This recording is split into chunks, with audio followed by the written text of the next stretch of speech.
Provavelmente você já se deparou com a ideia de que uma mulher só conhece o amor verdadeiro ao se tornar mãe. Mas e quanto àquelas que escolhem conscientemente não fazer da criação dos filhos o principal objetivo de vida? A lógica nos leva a pensar que essas mulheres nunca foram amadas, ou melhor, nunca amaram genuinamente alguém. Elas ainda carregam o peso adicional de desafiar a sagrada estrutura familiar, enquanto homens são livres para dizer não à paternidade. Até onde chega o abismo entre os gêneros quando o assunto é direitos reprodutivos? Para conversar comigo sobre esse assunto, eu convidei uma pessoa que estuda ativamente o tema. Pode dar trela para a psicóloga e pesquisadora feminista Bianca Maiuca.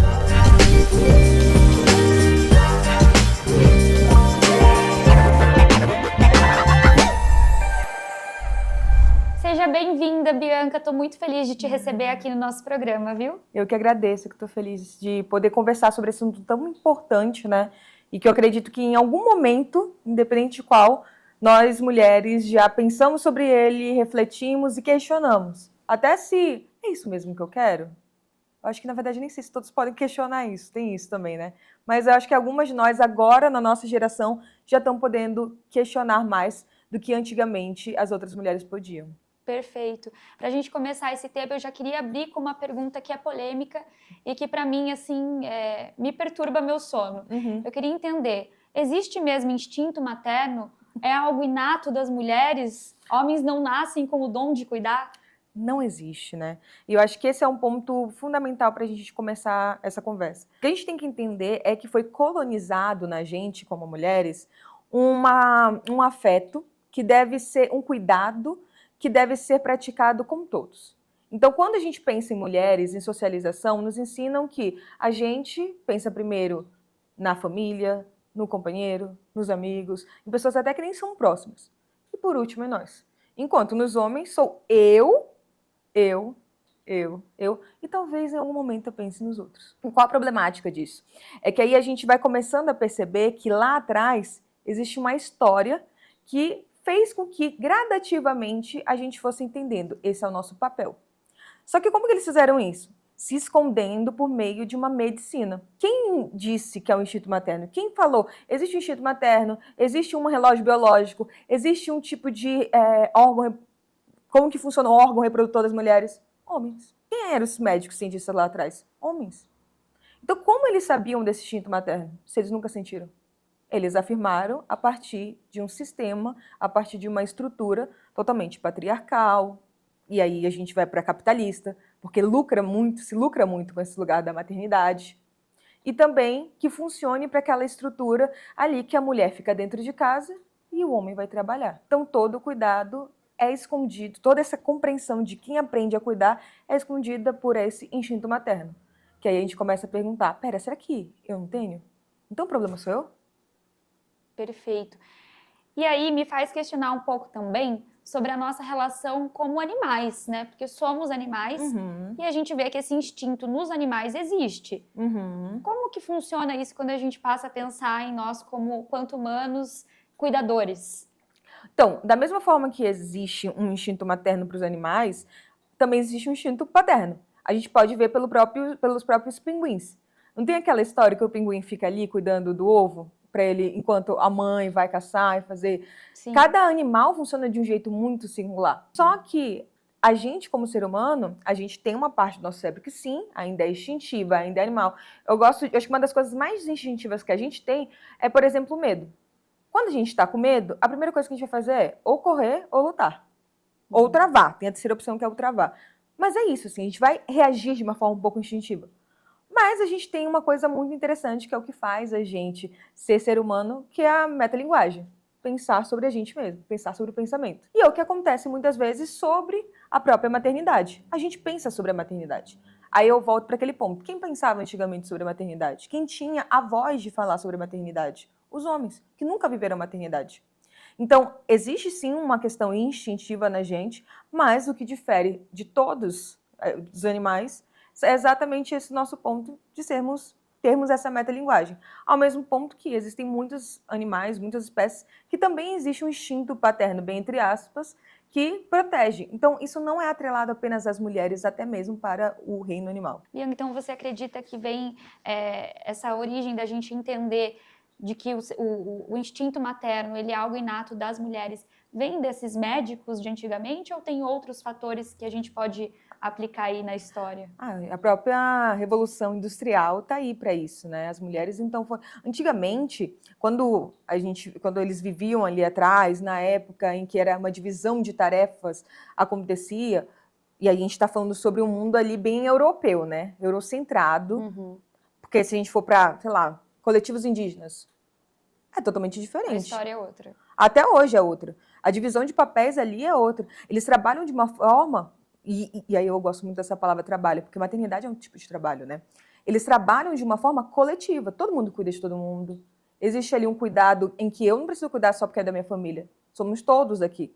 Então, a gente pesca, a gente caça, a gente coleta, a gente cuida disso em coletivo. E eles estão vivendo na mesma época que a gente. Então, por que a gente não consegue fazer dessa forma? Porque lá atrás também, na Revolução Industrial, existiu essa maneira de os homens vão para ter sua independência, vão para fora, que é aquele lugar do público, e as mulheres ficam no privado. E qual é o problema disso? É exatamente essa colonização dos afetos, em que a gente teve que entender que a gente ficava com a casa, com o cuidado dos filhos e o cuidado dessa família, que é o marido. Então, para esse marido ter um espaço ali de atenção, para ele prosperar financeiramente, alguém teve que ficar dentro de casa fazendo tudo isso. E aí, historicamente, então, foi se atrelando esse papel às mulheres. Foi um mecanismo muito, acho que lento ali, mas que hoje se tornou muito efetivo. Tanto é que teve a caça às bruxas ali atrás, mas que ainda existe em muitos países hoje em dia, em que as mulheres que, na verdade, eram ditas como bruxas, não eram bruxas, né? Eram só mulheres que não queriam engravidar. E que trabalhavam com algum tipo de... Enfim, esse era o principal ponto? As mulheres não quererem engravidar? Normalmente eram mulheres ou viúvas, ou eram mulheres sozinhas, entre aspas. Então, as bruxas, na verdade, quando a gente fala sobre essa caça às bruxas, eram mulheres sozinhas, que não tinham filhos e que normalmente estavam, ou morreram, ou estavam viúvas, ou não se casaram. E eram mais velhas. E por que acontecia isso? Porque teve aquele período em que teve algumas pessoas que conseguiram ter dinheiro e outras não. Então eram mulheres mais pobres. E aí como que elas conseguiam sobreviver a partir daquilo? Elas não conseguiam empregos, como os homens conseguiam. Então elas faziam remédios medicinais, tentavam fazer algo mais natural. E aí, com isso, as pessoas começaram a atrelar a esse papel de bruxa, como a mulher que estava sendo o oposto do que a gente deveria ser como mulher. A feminina, a do lar, a quieta, a que se contenta em ser esse segundo plano e não o primeiro plano, como estavam sendo os homens. Então essas eram as bruxas, né? E que foram queimadas. E muitas vezes que a gente fala, não só queimaram as bruxas, queimaram os conhecimentos delas. Que eram mulheres muito sábias. Muito sábias. Tanto que o witch vem de wise, que é sábio. Parteiras também, né? Tinham muitos poderes. Estudavam o útero. Sim. Ali na prática. E aí volta, exato. Aí porque elas eram as bruxas e os homens que nunca tiveram um útero eram os sábios. Porque era benéfico para eles. E as mulheres, elas eram muito incentivadas nessa época também a se denunciarem, né? Sim. Então, elas ficavam assistindo quem poderia ter comportamentos que fossem contra aquele movimento cultural do patriarcado e se denunciavam. E era muito perigoso mulheres conversarem. Isso a gente já está entrando em outro tema, mas eu acho que é tão interessante pensar nesse perigo que é mulheres se encontrarem e conversarem, fazerem o que a gente está fazendo agora, por exemplo. Tanto que fofoca, lá nos Estados Unidos, se a gente faz essa tradução que nem o Fijuais, significava amiga. Amiga? Que é gossip. Era tipo assim, vou falar com a minha gossip, eu vou falar com a minha amiga. Só que começou a ser atrelado isso como algo negativo para os homens lá atrás. Então eles falavam, nossa, lá vai você de novo ir com a sua gossip. E aí veio essa sensação de lá vem elas fofocando. E aí isso é interessante, isso nos Estados Unidos, né, mudando para as mulheres. Enquanto aqui para o Brasil, quando a gente faz essa tradução de fofoca, ele vem de uma origem africana, o fofoca brasileiro, que aí tem vários tipos, não é ainda definido qual foi o país, mas todos chegaram na conclusão que é do continente da África. E significava a conversa entre os negros, momento em que eles conversavam. Por que não deixavam, então, as minorias negras e mulheres conversarem? Uau! Isso é muito forte. Porque as bruxas eram queimadas? Porque a gente não tinha esse momento de conversar. A gente vivia cada um no seu privado. E porque era muito benéfico pra gente, e é bem entre aspas, porque, de novo, vai para essa colonização. A Valesca Zanello, que é minha orientadora, ela fala muito isso, sobre a colonização, o empoderamento colonizado. Então, o empoderamento colonizado já sei. Eu vou falar pra Thali, eu vou falar pra todo mundo que a Thali é péssima, que ela é a bruxa, que ela é a má. Se tá todo mundo olhando pra ti, ninguém tá apontando o dedo pra mim. Eu me salvo aqui. Em uma sociedade como a nossa, em que tá todo mundo apontando o dedo pra gente, a gente como mulher quer se salvar. Então, por que a gente vai, e aí volta pro nosso tema maternidade, a gente vai pros lugares, assim, famílias, e tá todo mundo perguntando, e aí, vai ficar pra titia? Porque o centro vai pra ti, não vai pra mim. Não vai pra mim. Eu não sou mais a pessoa que vai ser apontada, eu não sou mais o papel, o lugar da fofoca, né? E aí não é só fofoca, mas como uma violência que praticam com a gente como mulheres, né? Então, se a gente for para esse caminho, assim, a gente tem bastante a conversar, né? Totalmente. Existe um livro também que eu tô lendo agora, eu tô fascinada, ele virou meu império romano, que nem é pros homens, eu só falo desse livro, que é um livro que fala sobre os 7 pecados capitais e como eles afetam as mulheres. Nunca li esse livro. Qual é o nome? Bem Comportadas, o nome Vou do livro. procurar. E ele vai falando sobre todos os 7 pecados, como que cada um desses pecados foi utilizado pelo patriarcado para deixar mulheres em caixinhas, separadamente. E aí esse livro vai contando um pouco sobre a história do patriarcado e eles começam o livro dizendo que antigamente, para muitas colônias, as mulheres eram consideradas deusas. Porque justamente elas tinham esse dom de gerar. Elas podiam gerar filhos. E eles, na época, pensavam na grande mãe, a deusa, como algo que dava terra, né, que dava o alimento. Então, o que tinha mais parecido com essa grande mãe eram, de fato, as mulheres. Então, as mulheres eram consideradas deusas nessa época. E o pai, ele tinha uma presença muito menor, porque as sociedades, elas eram poligâmicas. Então, não sabia quem que era o pai. Então, todo mundo se cuidava ali. Quando vem o capitalismo e passa a definir isso aqui é uma propriedade privada, começa a ficar perigosas essas relações de não ter um pai, porque para quem que vai passar a terra no futuro, né? Exatamente. Não está muito associado. Agora, né? você já parou para pensar nisso que você foi trazendo, assim? Elas eram valorizadas porque elas poderiam gerar. É que nem a Maria, mãe de Jesus. Ela é ovacionada. É a mãe. É a que a gente tem que respeitar. E aqui eu não estou falando nada de uma forma religiosa em si, mas essas imagens das mulheres que podem ser as que vão ter o filho, elas são engrandecidas. É o que empodera a gente. Volto a dizer, é o empoderamento colonizado.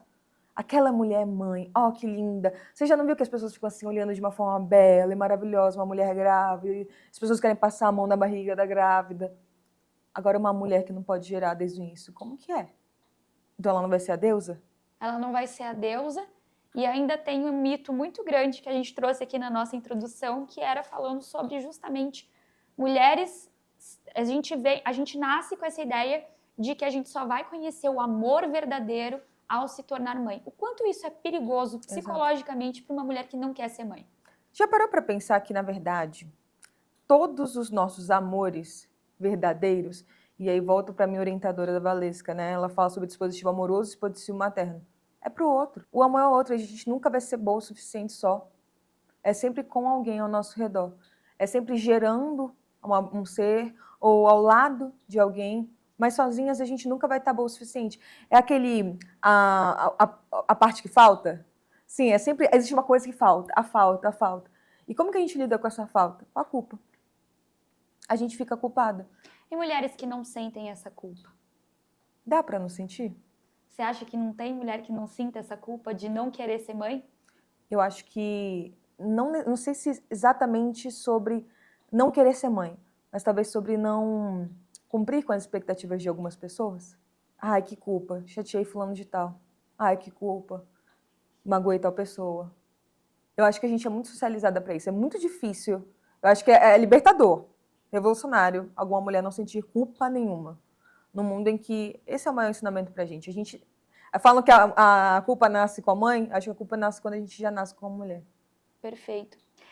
Trazendo esse assunto, eu queria entender um pouco, Bianca, que vem quando a gente chega nos 30 anos ou muito próximo a eles, dizem que o relógio biológico vai bater e a gente vai sentir uma vontade que quase vai explodir dentro da gente de querer ser mãe. Esse relógio biológico existe e se nunca bater? Eu estava numa conversa outro dia, em outro programa, falando com umas ginecologistas.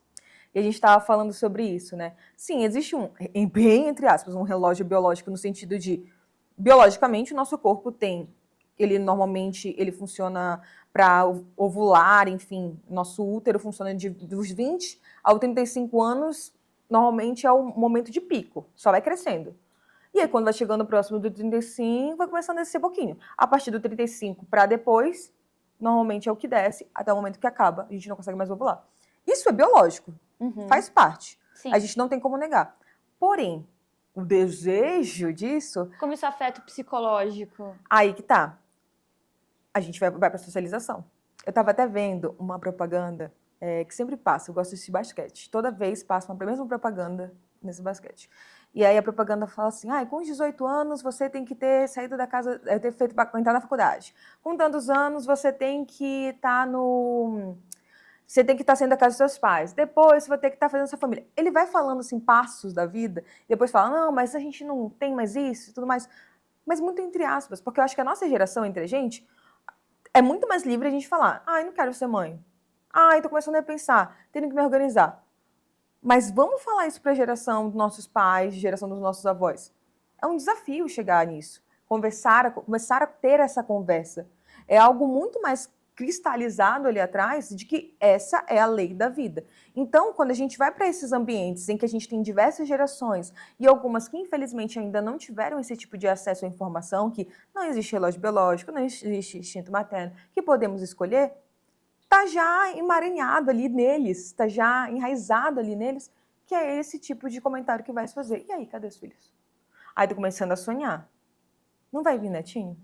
E eu entendo que para algumas pessoas não é por mal. Tipo assim, não é, vou lá cutucar a Thali. Cutucar ali a onça. Não, assim, por que ainda não aconteceu? Porque é algo tão natural, é tão normal. Tem que acontecer para você fechar o teu ciclo como mulher. Exatamente, exatamente. Porque é isso, assim, como eu vou chegar para minha avó e falar, hoje em dia não é mais assim. E como é que funciona quando os pais fazem essa questão de ter filhos sobre eles? Bem isso que você colocou. Os avós, porque também é um ciclo deles. É um ciclo É. deles. Eu quero ser mãe, e depois eu quero ser avó, e depois eu quero ser bisavó, e aí eu vou morrer e vou deixar a minha linhagem. Exatamente. Como é que fica daí? Exatamente. Uma coisa que eu conversei, eu vou dar um outro exemplo. Eu te falei antes daqui da gente estar gravando, para o pessoal saber, que eu vou me casar. E aí eu tava falando com a minha mãe. Olha, no dia que tiver no casamento, eu não vou me arrumar com você. Eu quero me arrumar sozinha com a minha amiga. E a gente vai se arrumar só nós duas. Ela ficou sem chão. Sem chão. Mas é a única vez que eu vou ser mãe de noiva. Fiquei assim, vai. Mas é a única vez mesmo. Eu só tenho uma filha e eu tenho um irmão. Vai ser a única vez. E eu não vou ficar com você no dia... Não vai ficar. É um lugar da gente também ter que entender que não podemos proteger os nossos pais de tudo.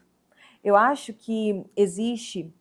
E aí eu vou vir para a minha abordagem como psicóloga, né, que é sistêmica. Então eu trabalho muito com família também, com sistemas familiares. E aí a gente começa a conversar o quanto que existe um fator ali de proteção que a gente como criança, desde criança até a vida adulta, começa a entender. Eu não vou perguntar isso, não vou falar isso para os meus pais, porque eu não quero chatear eles. Não é meu papel de filho fazer isso, ainda mais para nós mulheres. A gente magoar, a gente frustrar os pais, só boazinha. Da mesma maneira que os pais, às vezes, não contam ou não falam coisas para não magoar. Só que a gente vai ter que entender em algum momento que vamos nos frustrar. Relações são feitas de frustrações também. Não dá para a gente proteger 100% do tempo as pessoas que nos cercam. E é confiar que a forma que a gente talvez vá frustrar a outra pessoa, não temos controle. Porque a gente tem responsabilidade, eu não gosto do controle, responsabilidade. Falar isso de uma forma assertiva. Então, eu não vou falar pra minha mãe assim, nossa, mãe, nada a ver, você vai ficar aqui comigo? Eu não quero, eu já sei como... Eu vou falar, mãe, eu escolhi dessa forma. Eu quero ficar dessa forma, eu quero ficar tranquila, eu acho que vai ter muita gente. Pronto. Vão ter outros momentos que você vai participar da minha vida Exatamente. como noiva. Exatamente. Como mãe de noiva. E talvez não seja da forma que a outra pessoa esperou. E eu acho que a gente tem que aprender isso de modo geral com todas as relações. No mundo em que a gente está vivendo agora, em que tudo é muito esperado, tudo é muito já A gente acha que a gente tem controle de tudo por ter coisas na palma da mão, né? A gente vai ter que ir entendendo que a gente consegue suportar certas coisas como seres humanos. A minha mãe vai suportar esse sofrimento de não ser a mãe que vai ficar comigo no dia. E não vai fazer com que isso seja o fim do mundo para ela. E é sobre saber também bancar os nossos próprios desejos, né? Que a gente, como mulher, não é ensinada. Sim, não é lucrativo que a gente tenha desejos. Não mesmo. E eu queria entender assim, Bianca, a gente tem agora um movimento hoje de mulheres que querem ser mães cada vez mais velhas, né? Mães após os 50 anos, por exemplo. Sim. O que explica psicologicamente essa mudança social? Eu acho que a gente tem que entender o momento que a gente está vivendo socioeconômico também, né? Eu digo que a geração... Eu sou millennial, você é millennial também? Eu sou zillennial, eu acho. Eu não me sinto nem millennial, nem geração Z. Você tem quantos anos? Eu tenho 25. Eu tenho 20. Eu tenho 26. Tá. Eu tô me acostumando com isso, mas eu fiz em fevereiro já, tem tempo. Mas é normal. Eu vou fazer 28. Sim. Então, eu também acho que eu tô mais ou menos nesse meio termo, mas eu gosto de dizer que eu sou millennial. Porque eu acho que a geração Z, às vezes, eu ainda tô um pouco atrasada para algumas coisas. Entendi. Mas existe uma mudança muito brusca na forma em que as gerações foram vivendo. A gente está vivendo agora, vai ter que pensar economicamente. Ser mãe, hoje em dia, a gente entende que é gasto. A gente entende que existe um trabalho, para além do trabalho da maternidade, do cuidar, mas um trabalho para fora. Então, como que eu sustento uma criança? O que envolve hoje em dia ter um filho? A gente vai começando a ter várias outras coisas. E por que a gente tem que fazer isso? Falta políticas públicas? Falta políticas públicas para as mães. Hoje em dia, eu não tenho creches quase. Tem creche? Tem. Mas todo mundo tem acesso à creche? Não. Então, eu vou ter que pagar uma creche? Com que dinheiro?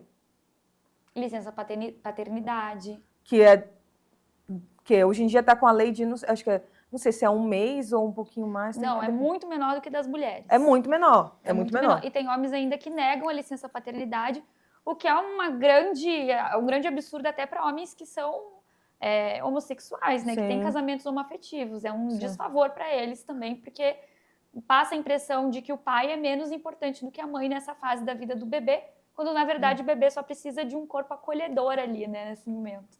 Isso quando os pais estão ali, estando presentes para escolher isso, né? Quando os pais não abandonam antes. Então, que os dados ainda são grandes disso ainda tem também. Isso. Mas eu estava pensando muito assim, como que para a gente fazer essa escolha envolve também um plano de carreira. Até porque a gente cresce entendendo, a gente vai trabalhar. A gente quer a nossa carreira, a gente quer a nossa independência. Hoje em dia o trabalho ele é muito importante para a gente. Só que, de novo, qual foi a pegadinha do empoderamento colonizado?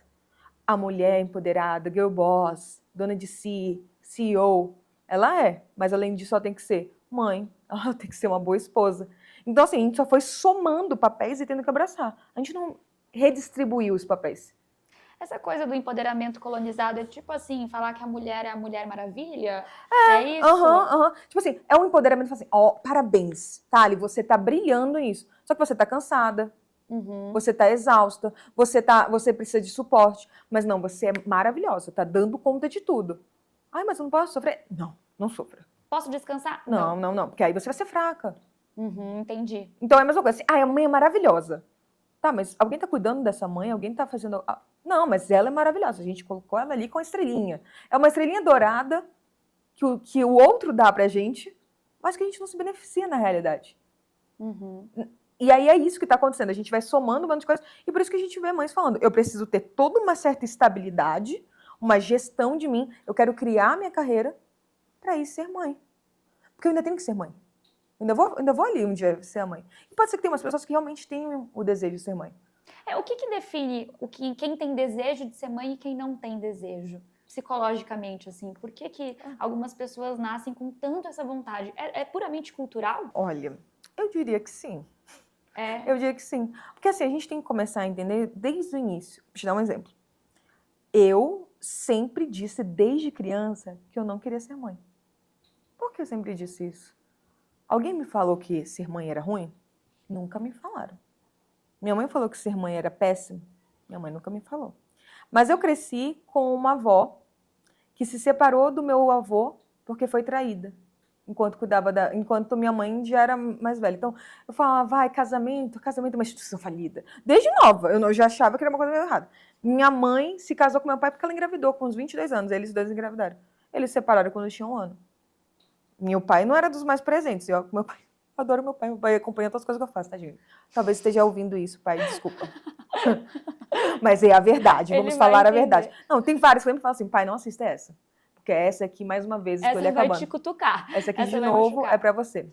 Mas meu pai não era presente, porque ele tinha 22 anos. E hoje eu penso, cara, eu com 22 anos, minha mãe também, ela trabalhava, meu pai trabalhava, que eles queriam sair.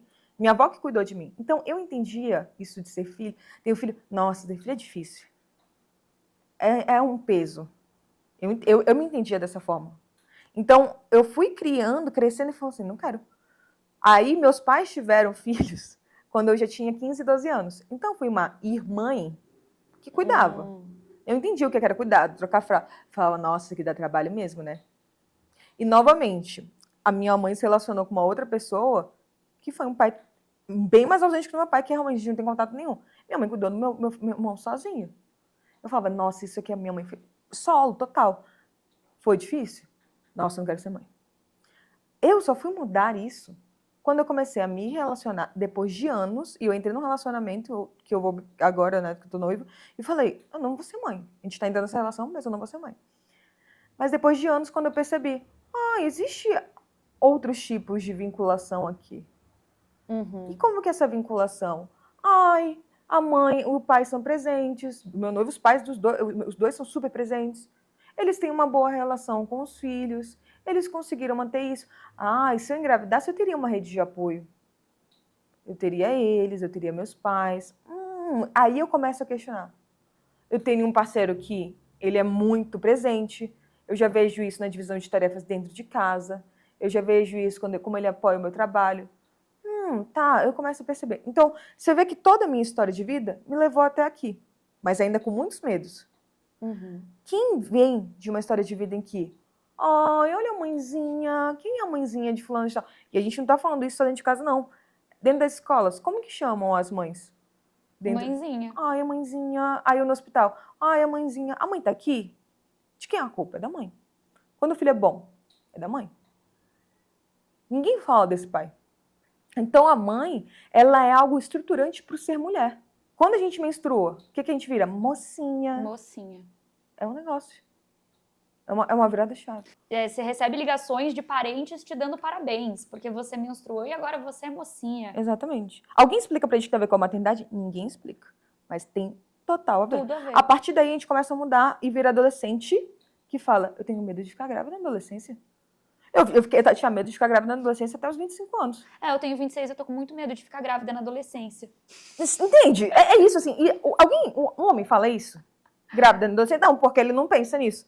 Ele não pensa, eu tenho medo de ter filho na adolescência. Exatamente. O grávida na adolescência é um termo, já gerou um termo. Você também tem medo de ficar grávida na adolescência? Sim. Temos. E até onde que vai essa nossa adolescência, né? Exato. E daí tem uma hora que a gente para de pensar que o medo, na verdade, não é de ficar grávida na adolescência, é ficar grávida. Exato. Na nossa vida, né? Como lidar com uma responsabilidade de uma outra vida. Porque todo mundo bate palma. Sim. No início. Mas não vamos ver como que é. Ninguém tá lá pra ajudar. São poucas pessoas que têm uma rede de apoio. E é muito, sabe qual? Eu acho que também é muito complicado do mãe. Estava até conversando isso com uma amiga. Essa amiga tem uma amiga que está grávida. E aí a gente estava num dia, num bar, e ela começou a falar com essa grávida assim, como que tá fulaninha de tal, bebezinho? E tipo, perguntando só sobre o bebê. Ela é grávida. E essa minha amiga, super com letramento de gênero, tá? Acadêmica, faz mestrado, então tem conhecimento. E eu virei para essa amiga e falei, você percebeu que você só fala com ela a partir da perspectiva que ela é mãe? Ela deixa de ser gente.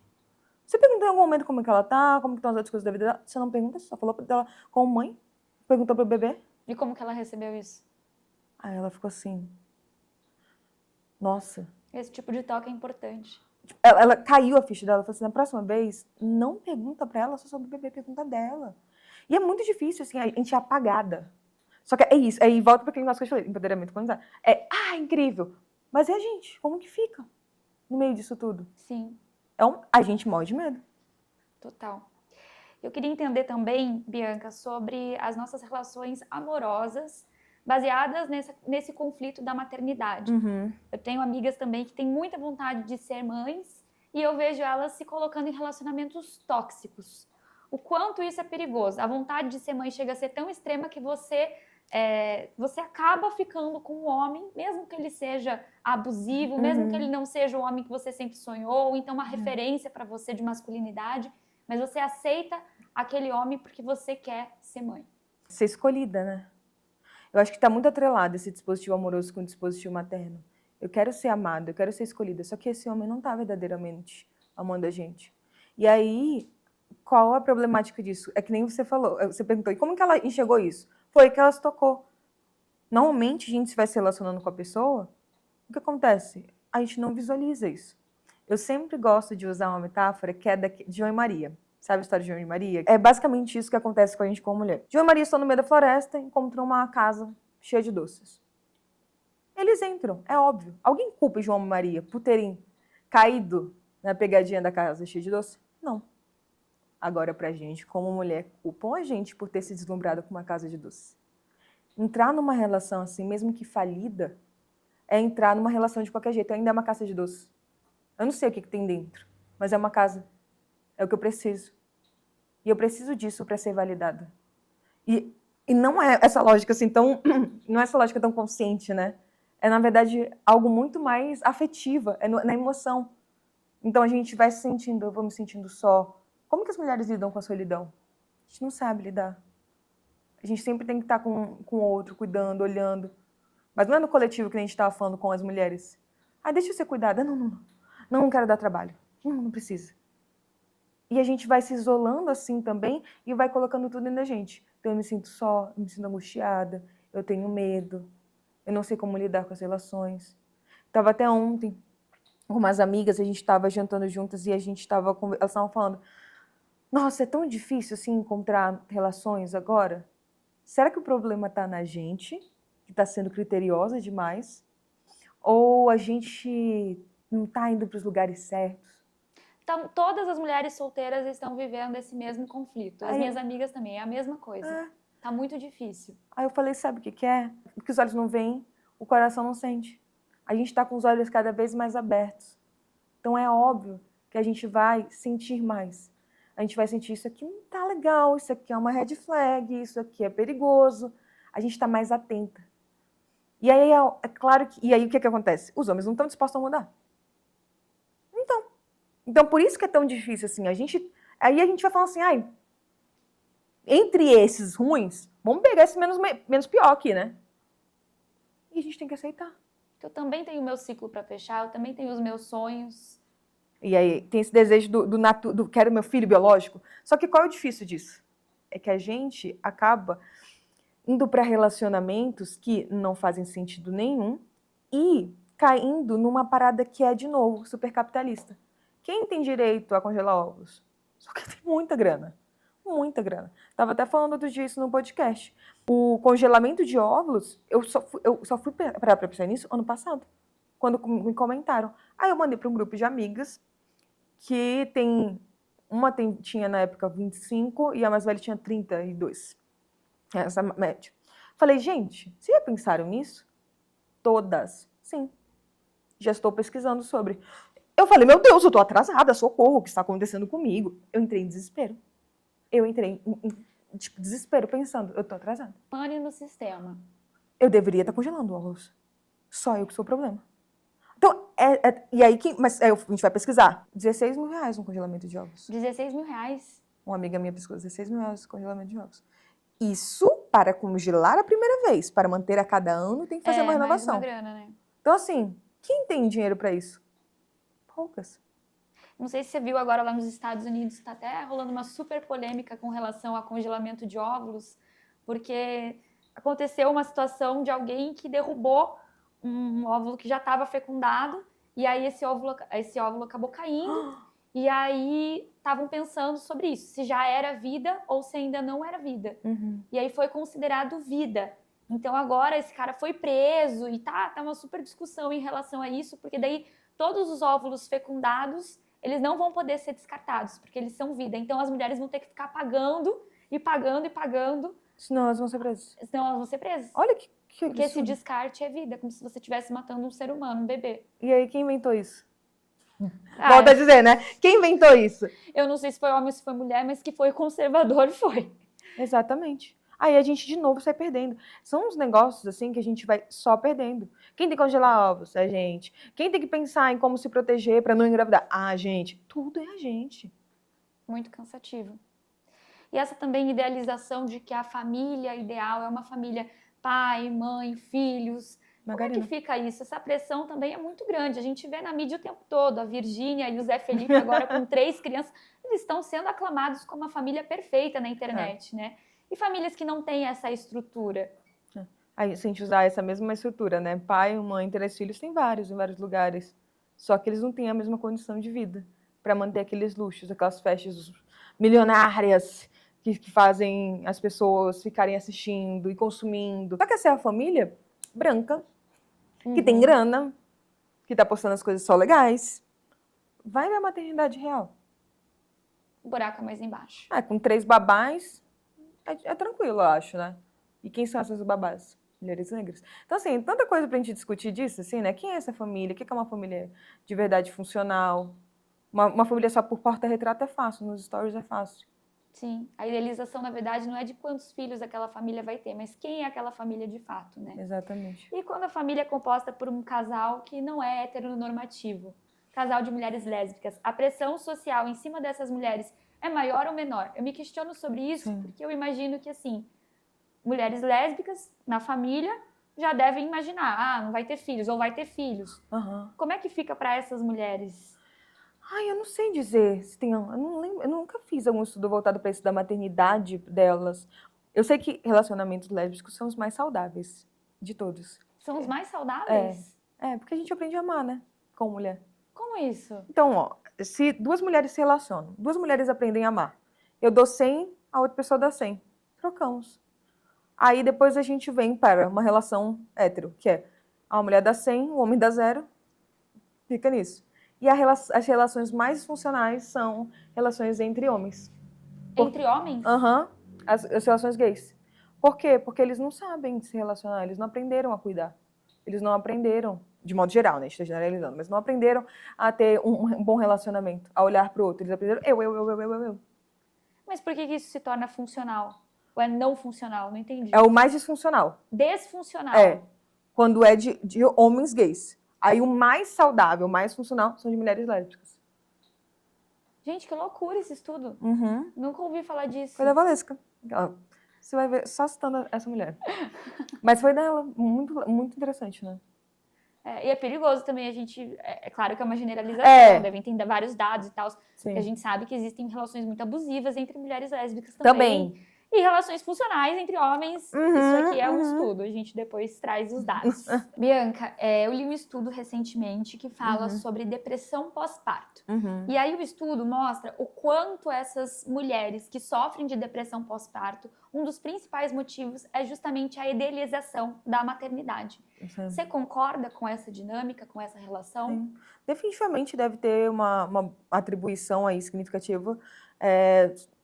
Se você diz que tem um estudo, eu acho que corrobora ainda mais essa ideia, porque é isso, assim, né? A depressão, querendo ou não, é um estado da melancolia, só que é uma melancolia que a gente sente. Às vezes a gente fica melancólico, tem um dia triste, mas elevado, então mais intenso.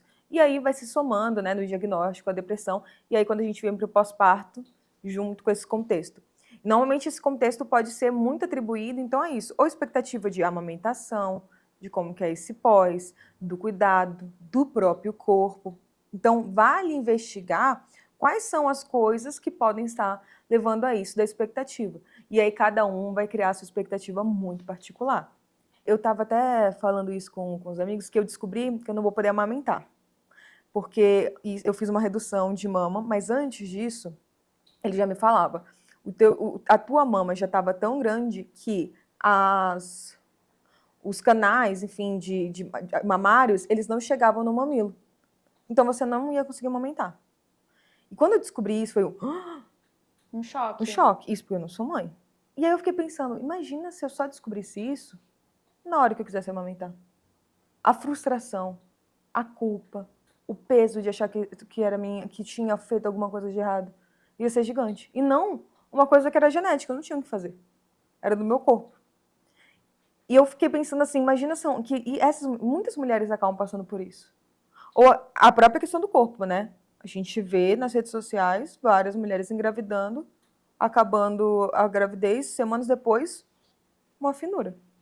Sendo que a realidade não é essa. O corpo, para voltar a ser o corpo que era anteriormente, e não vai voltar a ser exatamente aquele corpo, né? Demora seu tempo.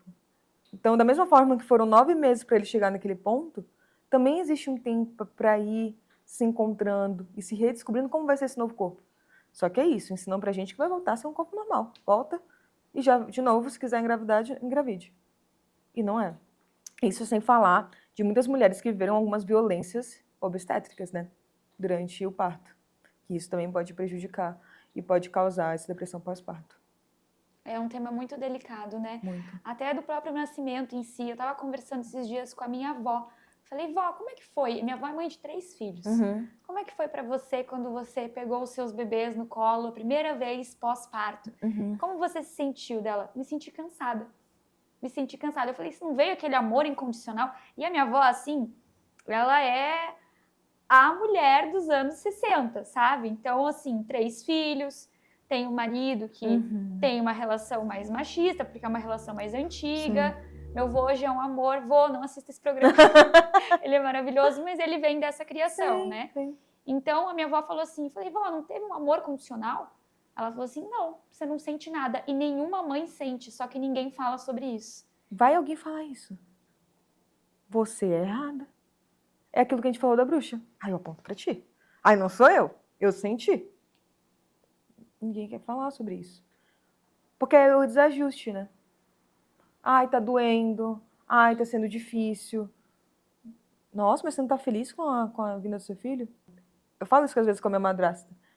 Eu falo, acho que às vezes ela fala algumas vezes assim, ela ama minha irmã. Mas ela fala, ser mãe é muito difícil. Eu amo a tua irmã, mas ser mãe é muito difícil. Eu falo, sabe o que é? Só queria ser pai, porque ser pai é mais fácil, né? Ah, eu também queria ser pai. Eu falei pra ela, meu sonho é ser pai. Porque pai é tranquilo. Ela falou, é. Porque as pessoas não têm ideia do que é ser mãe. O papel de mãe.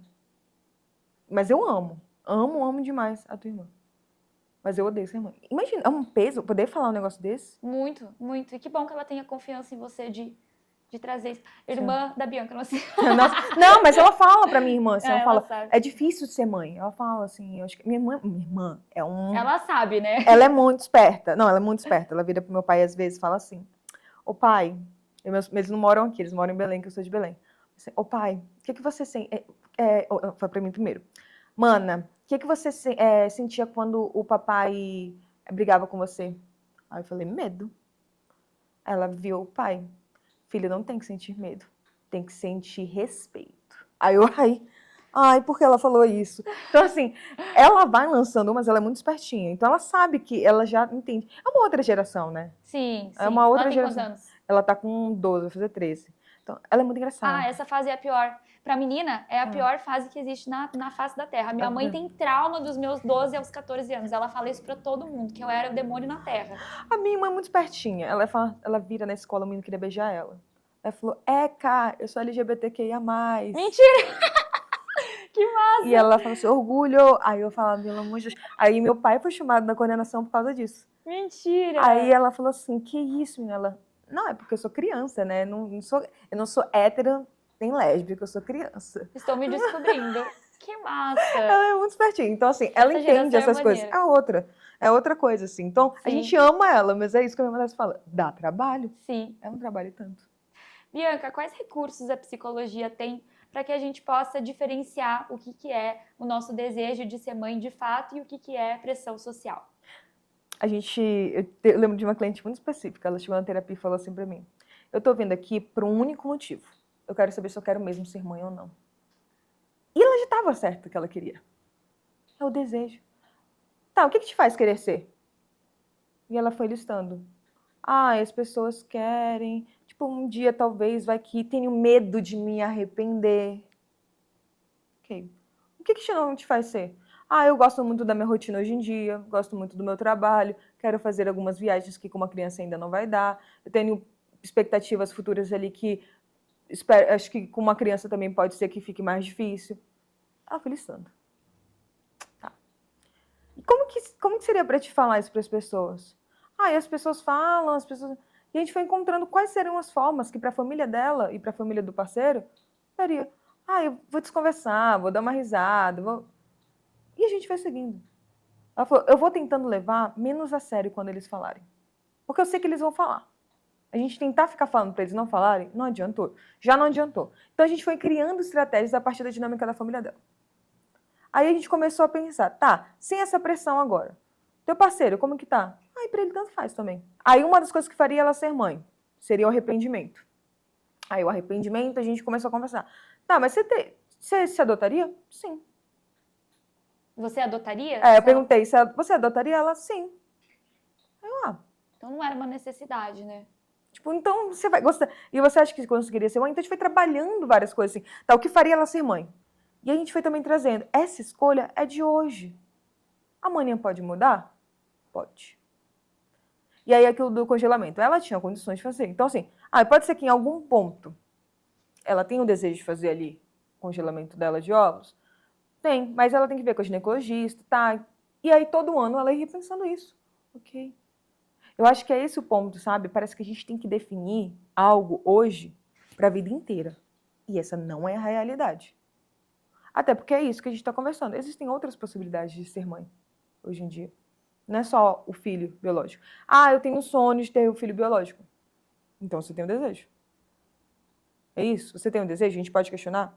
Então, acho que é muito por um caminho mesmo de começar a perceber o que te faz se questionar. Da onde que vem esse desejo? E às vezes, eu lembro até que uma vez uma amiga me falou, nossa, mas é muita expectativa para uma criança vir, né?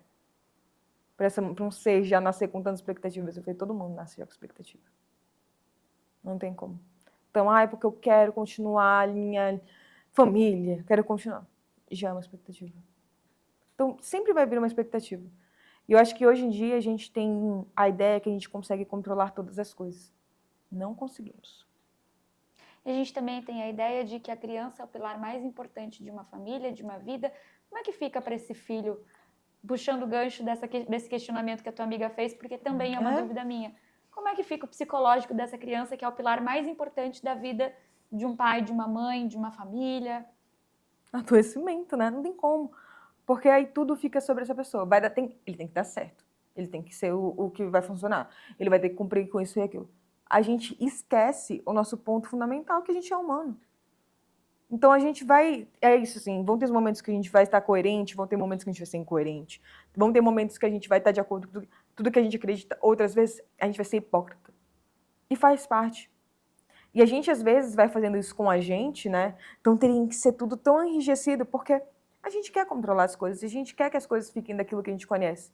Porque é humano, a gente gosta de fazer calendário, a gente criou relógio, a gente criou todas as coisas para a gente se organizar. Mas existe uma desordem, uma desorganização, uma falta na nossa humanidade que a gente tem que aceitar. Tem que não, né? Mas que ninguém tem que nada. Mas a gente, em algum momento, vai ter que lidar. Uhum. Perfeito. Para a gente finalizar, só por causa do tempo, porque eu queria passar horas aqui conversando com você, eu queria perguntar, é egoísta não querer ser mãe? De maneira alguma. De maneira alguma, porque eu acho que é isso, né? Até falta-se, assim, porque ensinam pra gente que tudo é egoísmo. E até se for, qual o problema? Qual o problema de ser egoísta? Porque pra gente o peso do egoísmo é tão ruim. Mas teu companheiro quer tanto. Mas eu não quero. O peso do egoísmo para as mulheres é outro quanto para os homens. E é isso, né? Deixado como egoísmo. Não é escolha. Então eu acho que não querer ser mãe é só uma escolha mesmo. Como querer ser mãe é escolha. Perfeito. Obrigada, viu, Bianca? Que isso, eu que agradeço. Eu adorei conversar com você, você está sempre bem-vinda. Pode deixar, eu agradeço.